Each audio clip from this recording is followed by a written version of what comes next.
And welcome back to another episode of Brilliantly Resilient Live. Okay, I can't stop smiling because of a few reasons. Our guest today and I never actually met, but we've known each other for years because Kathy, I interviewed for my book, Thriving Blind, that I interviewed Kathy years ago, and the book finally came to fruition and came out last year. But ever since we started talking, ever since I found out about Kathy, and then got to interview her for the book, I was just hooked, as she is one of the most interesting, coolest people.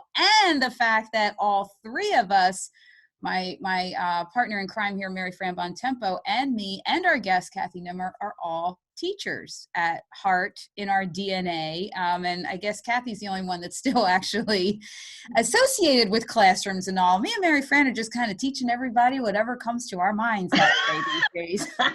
So I'm very excited to introduce our friend, our brilliant friend, Kathy Nimmer, who actually, I was going to read the whole list of things that you've done that I put on Facebook this morning, and it was just too long. It was just too long, between TED Talks and Teacher of the Year, finalist for United States Teacher of the Year. I mean, the list is so cool, but here's what I actually want to read, because people can go and read that on the post, and when this is up on YouTube and on the podcast later. Here's the coolest thing though. This was on one of the emails. It's in Kathy's signature on her email to me. And it says, no matter where you are, no matter how difficult things might appear to be, you are always being moved towards magnificence. Oh, I love that. Cool. So with that, now we've set the stage, Kath. Wow us. I'm so glad that you're here joining us. I'm so glad to be here. Yeah, no pressure or anything. Nope, that you have to live up to this extraordinary bio of yours. So we're just going to sit back and let you talk for 30 minutes. Ready, go. We needed a day off. Ready, set, go. Okay. Well, actually, my biggest question is, and we'll dive into this whole everything about your journey, but I am so interested to know, when you and I talked for my book, you had just been named Indiana Teacher of the Year and then finalist for the United States. And you were taking if I remember right, you were taking a sabbatical from the classroom because they needed you to travel the state for a year and inspire and teach all the teachers. Did you continue with that, or did you get back in the classroom? Yeah, so that Indiana had the model at that time where the Teacher of the Year would have the year of sabbatical. They call it a year of service, where we take our title and our opportunity, our platform, and go out around the state. And since I had the national finalist angle, I was able to go some nationally as well, and visit schools, lead convocations, do various guest appearances in different venues. And one of the coolest parts of that year of service was that there are some absolutely defined things that we have to do as Teacher of the Year, that every Teacher of the Year does. But there was space in that sabbatical to use our gifts. So as an example, one of the Teachers of the Year who came after me is a literacy coach. And so in her year, she was able to go around and provide professional development to teachers to improve their teaching of literacy. And another teacher is a science teacher. And so he was able to visit schools and help with STEM certification, things like that. Well, my forte, I'm an English teacher, but my forte, my passion is public speaking. I love to do motivational speaking. And so I was able that year, that 2015-2016 school year, I was able to do, this is not an exaggeration because I counted, I had 370 speaking appearances in 10 months. Oh my God, wait, in how many months? 10. I'm thinking like one a day. It was even more than that. Holy cow. Mary Fran's got to go take a nap. You can join us later, Mary Fran, after your nap. I'm going to take a nap now. That summer then of 2016, I slept the whole summer, to recover. Oh my gosh. And then in the school year of 16-17, then I did return back to the classroom, but it's been kind of cool because everything lined up to work out. I came back in a hybrid role, which is what I'm still doing. I'm teaching half of the day And then I'm supporting as an instructional coach and mentor. I'm supporting all the new teachers in our district. The other half of the day, we have 20 buildings, and all the new hires are on my caseload. And half of the day, I get to go around and visit them and affirm them, listen to them, advocate for them. So it is the best of both worlds. Oh my gosh, that's fantastic. It is the best world. God, that really does. When you said, I have to tell you though, this is just, I'm still playing your TEDx talk in my head. So when you said that you got to use your gifts and talents, I thought you were going to say you were vaulting your way through like. Well, so gymnastics is a passion. I did it when I was younger, and I will tell you, don't know if we'll have time for the story here, but the funniest story that I include in my motivational talks is about gymnastics, about one time when, as a blind gymnast, I vaulted and it didn't go so well, but that's maybe a teaser, or it's just something people can look for in the press out there about me. But gymnastics is part of my soul, but no, I am no longer dancing on the balance beam or anything. That would not be a pretty. Wow. So everything that you said though, as I was listening to, and I'm probably jumping ahead here, but I was just so intrigued by the whole TED talk, because you're like that flying through the air terrifies me. The thought of me doing that just under the best of circumstances, sighted. I can't even begin to imagine not sighted running down, a track sort of, and then jumping onto one of those horse things and flying through the air. And I am listening to you saying, well, and my coach is clapping and I was running towards her and I'm thinking, nope, I'm not running anywhere. No way. I'm staying put. Yeah. But everything you talked about had a different meaning. In other words. Well, and that's why I want to tell you, you're actually wrong, because you're running down that vaulting runway every day. Because what that story is that if something matters enough, then we'll find a way to do it, and that does circle back around to who I am, because I'm nobody extraordinary, but I happen to have figured out that even the hardest things, if they are passions, if they're things that just propel us and feed our soul, then we'll find a way to make it happen, whether that is vaulting blind, or whether that is 370 speeches in 10 months, or whatever that is. We find a way when the passion matches up with the desire and the opportunity, it'll happen. So I love that. And you know what? You're exactly right. Because Mary Fran and I started this Brilliantly Resilient program. We had it all written out. We had our first live event. We were calling it the World Tour. We were going to go change the world. And then the world said, guess what? We're shutting down. You guys can't go anywhere. And we still made it. We're actually reaching more people through this little online show than we would have in years with going face-to-face the way we had initially intended it. So this little pivot, we are just blazing through and making our message still get out there. So I think that you are exactly right. And you know what's funny too? Like, people say to me, oh my God, an online show. And I'm like, yeah. And my salon has been closed down for 8 weeks. Thank you very much. The hair dudes are ridiculous. And you're saying, between blindness, public speaking, and all these people that understand now how hard teaching is, because they're trying to do it at home and they stink at it, right? Teaching, all these people are like, you're listing all these things that they're terrified of. And and now you're talking about gymnastics, which most of us, I always wanted to be a good gymnast, but my mom said to me, that I was blessed with a lot of gifts, and grace and poise for gymnastics are not one of them. It's probably a good thing that I'm tall and blind, because I wasn't very good.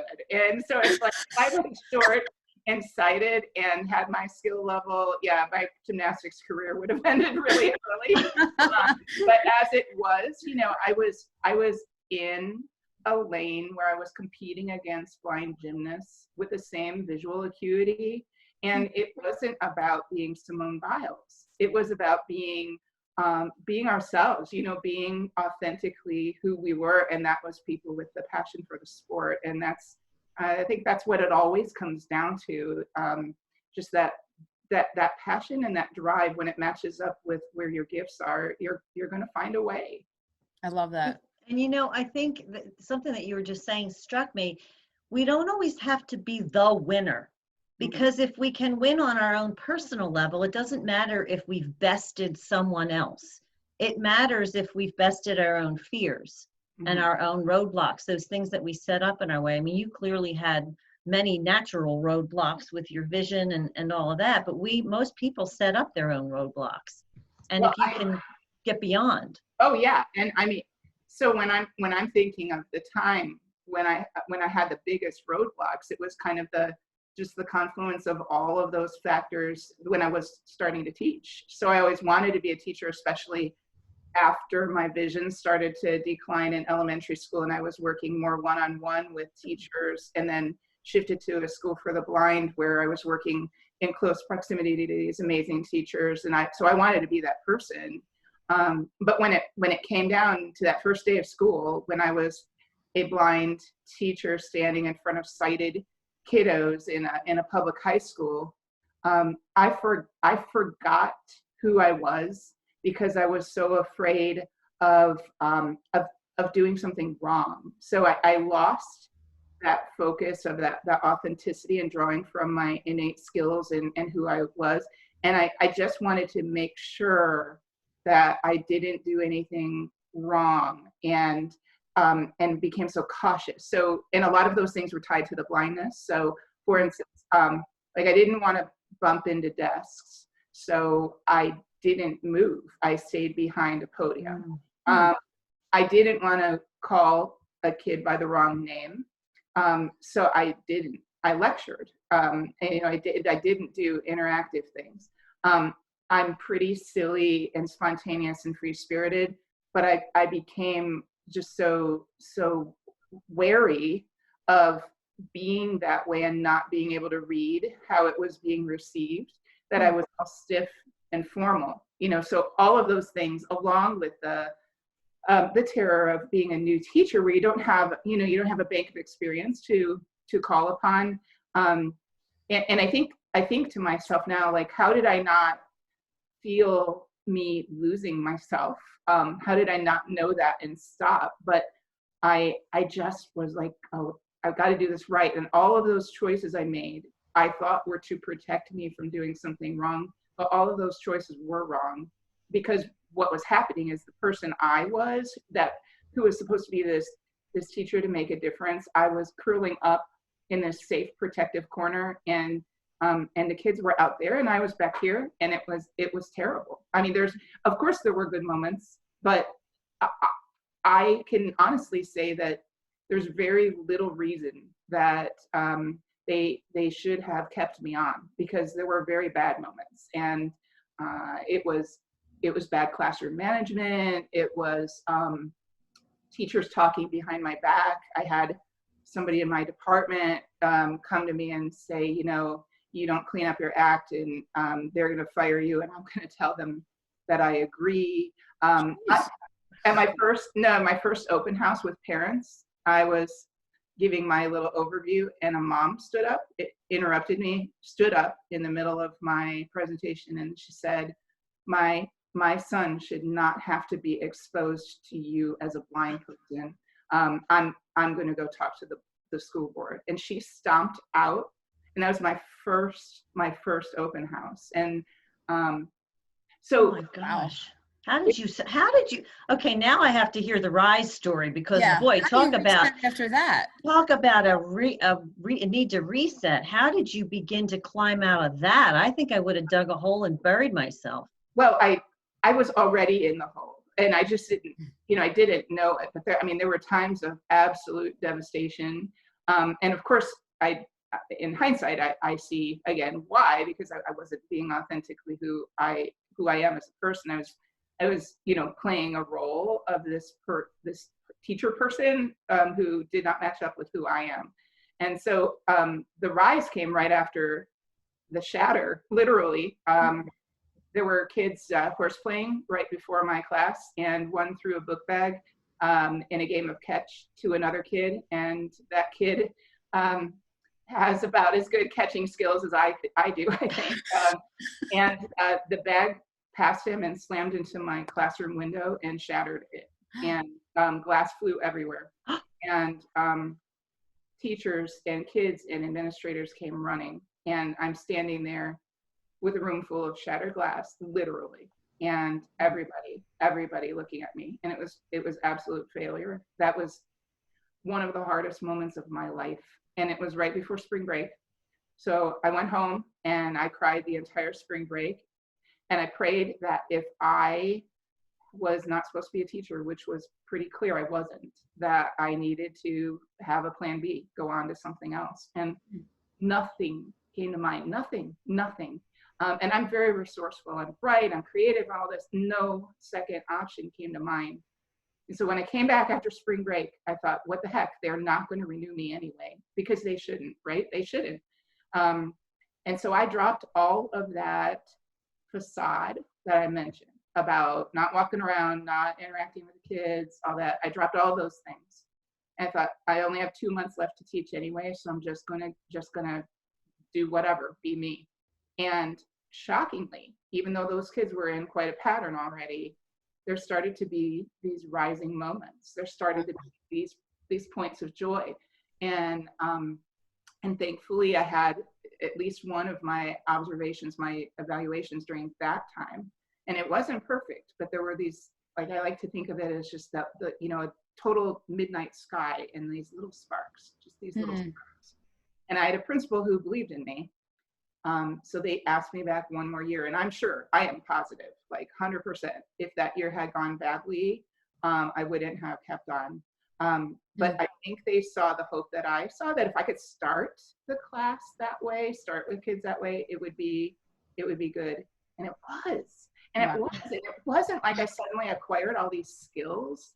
Honestly, I can't think of any like teaching strategies that I, studied hard and took a master's course or anything. It wasn't that. It was that I was aligning my personal gifts with my practice. It was that whole being. You can't see us right now, but we're both smiling ear to ear, nodding our heads. Talk about this is we're like, preach, sister. Perfect. Well, I mean, that's what it really is, isn't it? Because we all have different gifts, and that's perfect. That's awesome. And like you said, I was never going to be Simone Biles. It was never, in gymnastics, it's never about that. It was about being the best gymnast I could be with joy. And I forgot that in teaching. I don't know why. I still don't know why, except maybe the pressure of being the only blind teacher in my region, one of relatively few overall. And I don't know.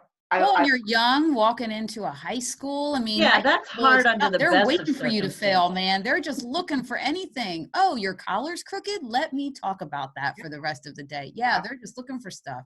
So, but when I found it again, it's like it made all the harder things manageable because the good things were there. Like, we played blind Pictionary. Like for vocab, I would go to the board and I would always be the drawer, and I would draw a word and they'd be in teams and they'd have to call out what the vocab word they thought was.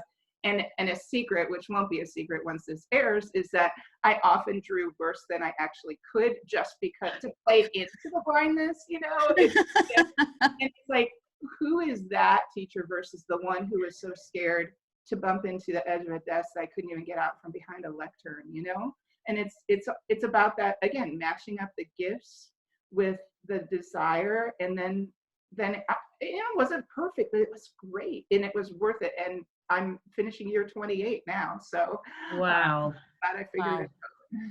You know what I love so much about that story, Kathy, is I think that people get in their minds that, and this is why we like to talk to as many different people as we can with completely different journeys on this show.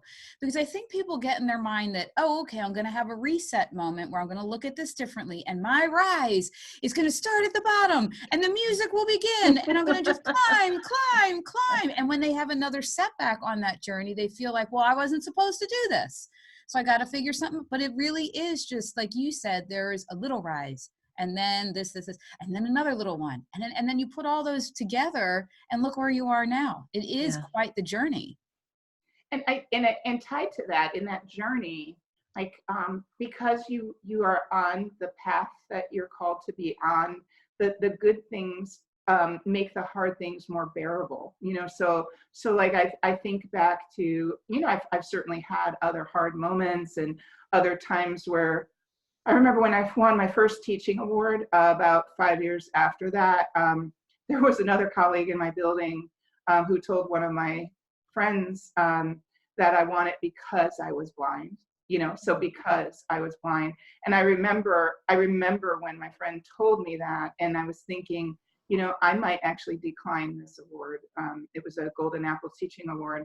I might decline it because what if that's true, And again, so I started to doubt again, and it's like, wait a minute.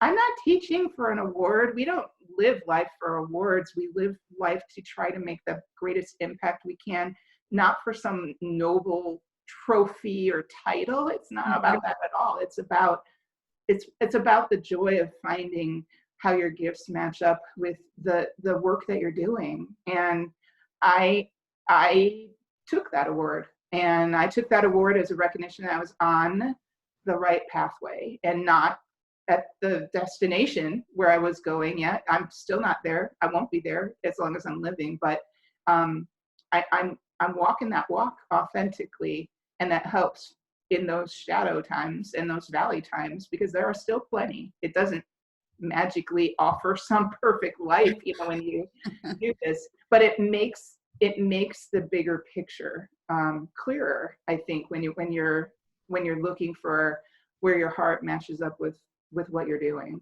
Yeah. And I actually think that one of I don't know if the word is characteristics, you two are the word people here in my life, but I think the word is something like characteristic. It's a characteristic of someone that's brilliantly resilient, to know that there's going to be the pits and the valleys and the challenges, they're coming, and you work still towards that and through that anyway. I think people tend to get this ideal that when you're resilient, you overcome, and then you don't have to worry about anything. And that's why they get so stuck when another roadblock hits. And I love the part of my job where I'm helping new teachers, because I have the broad picture to know that the valleys aren't permanent, that you can't have valleys without mountaintops. You can't have mountaintops without valleys. Like, I know that. And in their first year of teaching, when something goes wrong, not if, but when, I can be there not as oh, look at me, I got through my stuff and I was, National Teacher of the Year finalist. It's not that, but it's I'm going to walk with you during this part of your journey, because I know that right around the corner, it's going to look differently than it does right now. And that's been the greatest gift of this hybrid position I'm in. I don't know, my passion, of course, I said before, is public speaking, but my greatest empathy or compassion is really for that new educator who doesn't have that broad picture, and I love to be the one to help them find it. Yeah. I mean, you were there. You were literally there at like I say to moms that are raising blind kids, they think that I'm like, I've always just had this amazing, knew how to raise a blind kid. I'm like, and then they see my TED Talk where I talk about how much I sucked at in the beginning. They're like, oh, I do want to call her. She was awful too. Yes. Call me. I was terrible, and I know what that feels like. I don't want you to feel like that. So let's help you avoid the couch crying for a few years and just deal with it. Yeah, absolutely. And I think, when we know something, when we have some point of wisdom, we never want it to be, look at me, you can be like me, but instead, I can walk this with you, because I've done that, and I want to, and I want you to find your greatest you. You don't have to become me, just like I could never become Simone Biles, right? It's not about being who someone else is. It's about walking beside each other and being the best that we can be. Oh my gosh, I love that. And it's funny because Kristen and I talk about this all the time. I think you have an image after a certain, particularly with social media and all that kind of stuff, where people see you and they see these pictures of us smiling and pumping our fists and all that other stuff. What they don't see is me waking up in terror, screaming in the middle of the night, because clearly I'm not managing my stress as well as I thought I was. Or Kristen crying in Costco's parking lot because she just can't handle another minute. So the whole idea is, yeah, we figured out some parts of it, but we go back and forth too. You know, there are good times, there are not good times. It's a process. And once you get that idea cemented in your head, it's like you said, the good times make those hard times that everyone still has easier to manage. And this remote teaching that we've been in is an exact model of what you just said. Like, I've not loved it because honestly, for me, all of the magical parts, all the parts that I do well, the things that are Kathy Nimmer, the teacher, they're stripped away behind the computer screen. Like I am, and it has been hard. I mean, not every moment, but I'll own it. I have had some really deep valleys during these weeks, and all that has kept me going sometimes is just this knowledge that it can't always be this way. And maybe even if I'm not feeling the magic on my end, maybe something that I've written in a comment or some email that I reach out to somebody or whatever, maybe that's exactly what they need. And I just have to trust that because I don't feel it right now. You just have that goes back to that idea that Kristen and I put forth all the time about not being married to outcomes. If you can just, you know, put forth what you think or know to be something good about yourself and what you do, and you just have to release it without that hold on it that it has to come back to you with a certain return, because you don't always know. Right. Yeah. This is hard for me too. I have to be a nerd and tell you that I was running today, and I have these certain songs that I still envision being back on the stage and watching and hearing and feeling an audience, a live audience reacting to it, because I miss it desperately. I mean, luckily I'm so blessed and get to look at Mary Fran's face on this thing every single day. So there's that. But the whole, like, I've done we did a webinar, you know, and when you're just talking and you're not getting any feedback from people, it's just been so hard for me also. I want to say I'm kind of getting used to this a little bit. But I think I'm really just pumping up my mind that eventually it'll be the audience that I want it to be. And I'm just gonna smile and do my best that I can right now through this one, because it's definitely not my favorite thing to do. The other day, I provide filler sermons sometimes when pastors are away, and I provided this sermon and the worship service for my church the other day while sitting in this chair in my bathrobe with slippers on. It was not video, don't worry. It was it's only audio. But it was so bizarre talking to a phone, you know, to a conference line where everyone else is muted. And at first I felt so self-conscious and like, what in the heck? And then when I got into what I was saying, it's like, no, like you said, you just have to put forth your best sometimes and release it. And you're not in charge of how people react anyway. You know, we never are, even when we have the live audience or when I have my live classroom, how they're reacting, that's their path. But I can still put forth my best. And once I got into that mode, that bathrobe slipper sermon went all right. But bathrobe slipper sermon. That's so awesome. Oh, maybe we'll have to call you one of our Sundays. Our Sunday episodes are dedicated to faith as a tool of resilience. So we'll have to get a slipper sermon. Oh, I definitely want to do that. That's got to happen, except we want the video. I want to see the bathrobe and slippers. So I want to do a little jump here to a couple of the things that I picked up on with your TEDx talk, because I'm writing your steps down for your launch, and it was everything that you should do, whether you're jumping into the thin air and flying around on a pommel horse, or whether you're planning to do anything. So you talked about, I'm just going to name a few of them: the preparing, the visualizing, the focus. The ignoring part, that's one of my favorite steps that you mentioned. That I'm really good. I'm getting really good at ignoring people, right, Kay? Oh, yeah. Yeah, we even have boundaries of time that we're allowed to even interact with you. Apparently, can't do it before 8 a.m, or you get not only ignored, but a lovely text back. Anyway, let's talk about the uplifting part of this. So talk to us, like the idea that you visualize and focus, but then there's that piece where you have to ignore the noise.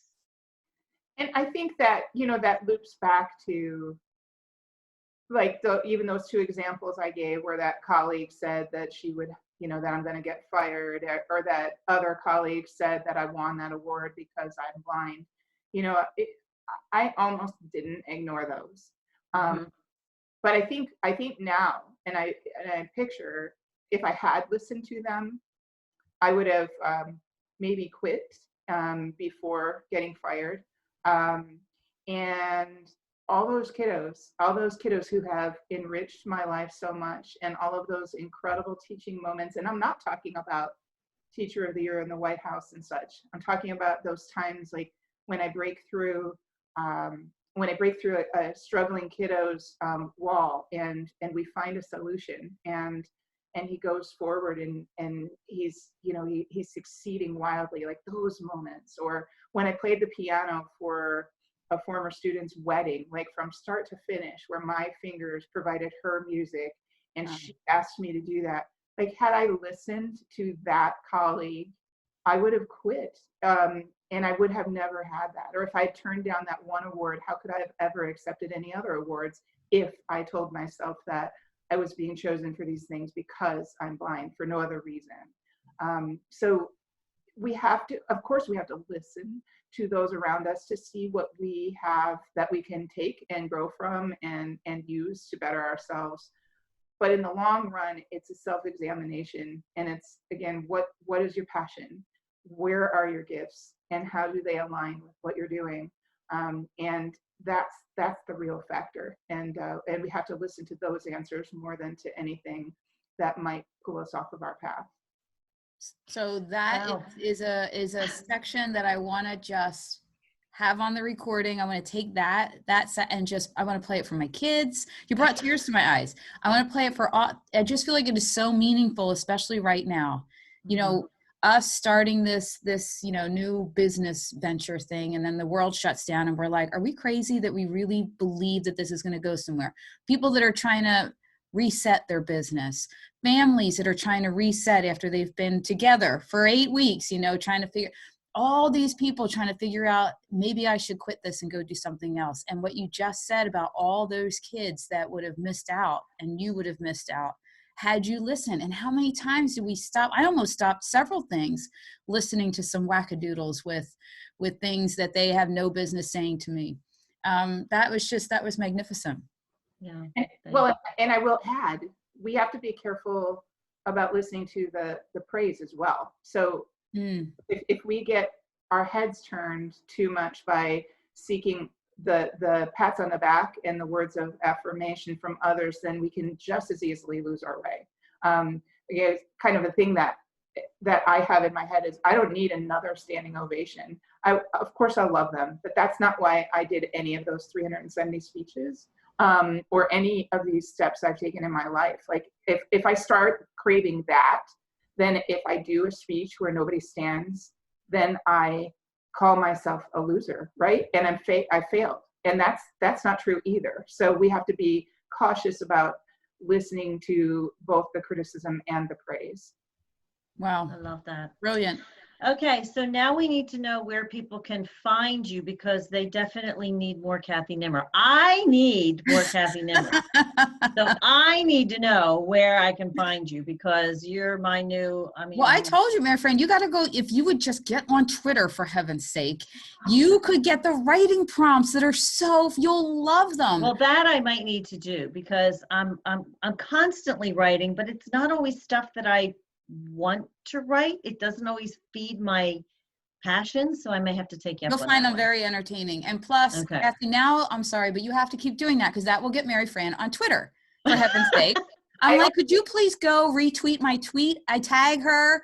I have pictures of her. I'm like, would you go retweet my stuff? My answer is usually no, I'm not doing that. Well, my Twitter handle is twitter.com/Kathy_Nimmer.